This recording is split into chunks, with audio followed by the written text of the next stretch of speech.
Bonsoir à tous, bienvenue dans cette édition. Voici les grandes lignes. Elle fait partie des viandes les plus consommées, donc les plus vendues sur le territoire.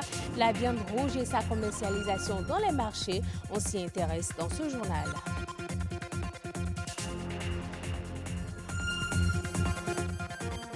Plus de vendeurs ambulants dans les feux tricolores de la ville. La décision prend effet à partir de ce 1er mars. Une équipe de la rédaction est descendue dans la ville pour le constat.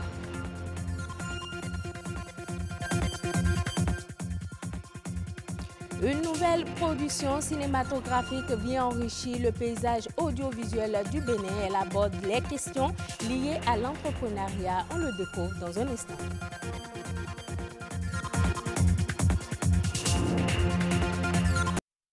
Aliment essentiel dans la préparation de plusieurs plats, la viande rouge est consommée de diverses manières. Sautée ou grillée, elle fait saliver. Dans les marchés, la commercialisation de la viande fraîche se fait par les bouchers. Leurs principaux clients, les revendeuses de mets et les tenanciers de restaurants. Igor Ayoso, Jennifer Sativi, Ronald Robison. Se nourrir, un besoin essentiel pour la vie. L'un des aliments les plus consommés est la viande. Au nombre des différents types de viande, les rouges, notamment celles du mouton, du bœuf et du porc, sont les plus demandées à Cotonou en matière de restauration.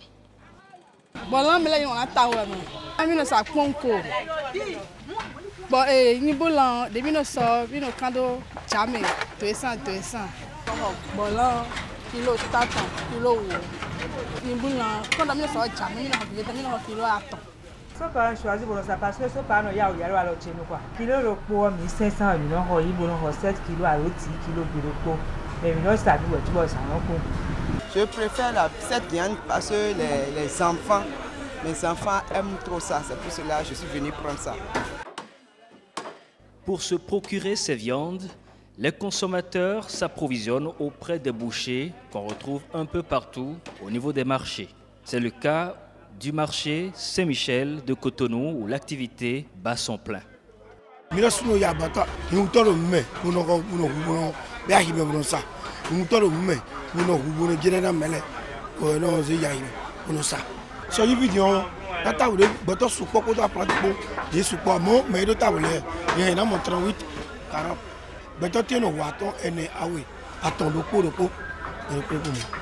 Tu peux voir le bœuf debout et qui va te coûter 600 000. Et quand tu abats ça, des fois tu peux tomber, des fois tu vas encore gagner. Oui, des fois quand il y a perte, on va jusqu'à 50 000 de perte. Des fois quand on gagne un bénéfice, on va jusqu'à 30, 20. Les bénéfices sur le mouton là c'est mieux. Le porc aussi c'est mieux. Compte tenu de la forte demande en viande, il importe d'intensifier la production locale en vue de couvrir les besoins de consommation au niveau national. La vente à la sauvette, une activité désormais interdite à Cotonou par un arrêté préfectoral. La décision en vigueur depuis le 1er mars dernier est diversement appréciée autant par les usagers de la route que par les vendeurs eux-mêmes. Mathieu Sokeno, Roch Akoino et Ketura Boko ont fait le constat de l'effectivité de la décision au niveau de certains grands carrefours de la ville. En voici le point présenté par Ketura Boko.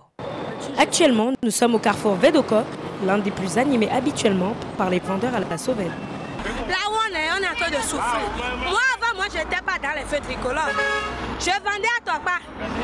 Il est venu nous a cassé pour dire on va chercher un autre endroit. Mais on n'a pas eu l'endroit. Mais voilà que tu as déjà pris l'argent de l'État, avec ça tu te débrouilles. Tu ne peux pas croiser les bras à la maison pour avoir l'argent payé. C'est à cause de ça, moi spécialement, je suis venue ici. Mais quand j'étais ici, je trouvais l'argent et je payais les dettes que je devais. Mais à un moment donné, on vient d'Iédia, on fuit. On vient d'Iédia, moi par exemple, on a pris 3 fois mes bagages. Parmi nous, c'est avec ça qui nourrit leur maman. C'est avec ça qui nourrit les enfants. Il y a les femmes ici avec des enfants, ils n'ont pas de papa. C'est eux-mêmes qui paient la contribution, le loyer, tout ce que les enfants vont manger, c'est les femmes. Maintenant, on dit, qu'est-ce qu'il faut qu'on fait? S'il y a le boulot, on va laisser le fait tricolore tranquille. Si c'était les forces forces de l'ordre qui étaient là maintenant. Si vous voyez comment les gens traversent le feu, vous allez traverser la voie, vous allez pleurer parce que tout le monde traverse, je m'en fous. La voiture peut m'écraser, c'est pas mon problème. Le bon souci, c'est que j'évite le policier. Mais si on peut supprimer ça, ça serait bon. Okay. Parce que vraiment, ça nous gêne. Ici, au carrefour de la Marina, à Sikekoji, la circulation est moins dense, ce qui pourrait expliquer le faible nombre de vendeurs à la sauvette. Parmi eux, il y a les diplômés sans emploi. Il y a beaucoup. Et ils trouvent leur petit job là. On ne peut pas, c'est à petit coup que l'État va nous refuser ça.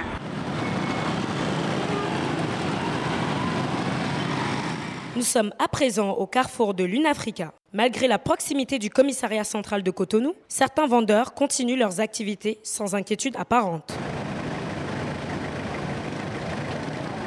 Nous nous situons au carrefour Saint-Michel, à quelques mètres du marché d'Antokpa, et tout comme à l'Unafrica, au carrefour Vedoko ou encore à la Marina, les vendeurs ne semblent pas vouloir arrêter leurs activités. Vous voyez comment on nous assaille là? C'est bien ça? Hein? C'est un harcèlement qui ne dit pas son nom. C'est une très bonne chose. Il faut que les gens partent. Vous voyez? J'ai mes portables là. Et j'ai bloqué là. C'est à cause de... Si c'était ouvert, ils allaient me contourner, prendre mes portables pendant que j'achète. Donc c'est bon. C'est bon. Je crois que le gouvernement a très bien fait de les chasser. De l'encombrement à l'insécurité, cette activité fait partie du quotidien des Béninois et entretiendrait l'économie locale. Pour l'heure, les avis sur l'interdiction de la vente à la sauvette au feu tricolore restent partagés. Un nouveau film produit par une jeune réalisatrice, Fidèle Kossou, fait désormais partie du répertoire cinématographique béninois. Cette production, La mort au coin de la rue, témoigne de l'engagement de la jeunesse béninoise à l'esprit entrepreneurial. Marcel Gbetoro, Anthony Alaka et Jennifer Sativi pour le compte-rendu. Nous vous prions de nous accorder 26 minutes de votre vie. L'auto-entrepreneuriat dans le monde cinématographique, c'est bien le rêve de Fidèle Kossou. La mort au coin de la rue est le titre de son chef-d'œuvre grâce à l'esprit auto-entrepreneurial de son auteur. Franchement, il y a des choses qu'on faisait, que je voyais faire, et lorsque j'ai suivi cette projection, ça m'a fait très mal. Et franchement, si tous ceux qui ont fait des domaines de l'entrepreneuriat, si on peut les subventionner, on peut les soutenir pour qu'ils fassent ces trucs-là, franchement, je vois que ça apporte beaucoup pour notre nation. C'est porteur de messages pour informer sur les impacts qu'a la vindicte populaire dans la société. Mélange de faits réels, de fiction et de témoignages, ce film qui dénonce la vindicte populaire est le résultat d'un engagement de Fidèle Kossou qui a compté sur ses propres forces. Ça n'a pas été facile, ça n'a pas du tout été facile, mais j'ai cru en ce film, mon équipe a cru en ce film, ma famille a cru en ce film et nous avons pu travailler jusqu'au bout. Faire un film nécessite beaucoup de moyens. Et étant étudiante, étant jeune, sans soutien, il a fallu jongler, prendre ce que j'avais, tout ce que j'avais, mes économies, demander de l'aide à mes parents, tout ce que je recevais.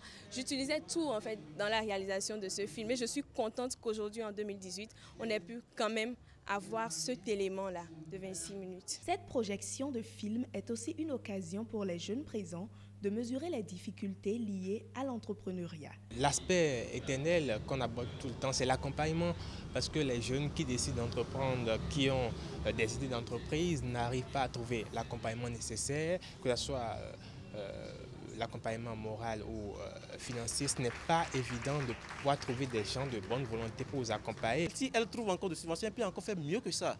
La jeunesse est prête pour faire ça. L'entrepreneuriat, il y en a plein dans les centres de formation. Elles finissent, ils sont là à la maison. Parce que si on l'interroge maintenant pour savoir combien elle a dépensé maintenant, c'est énorme.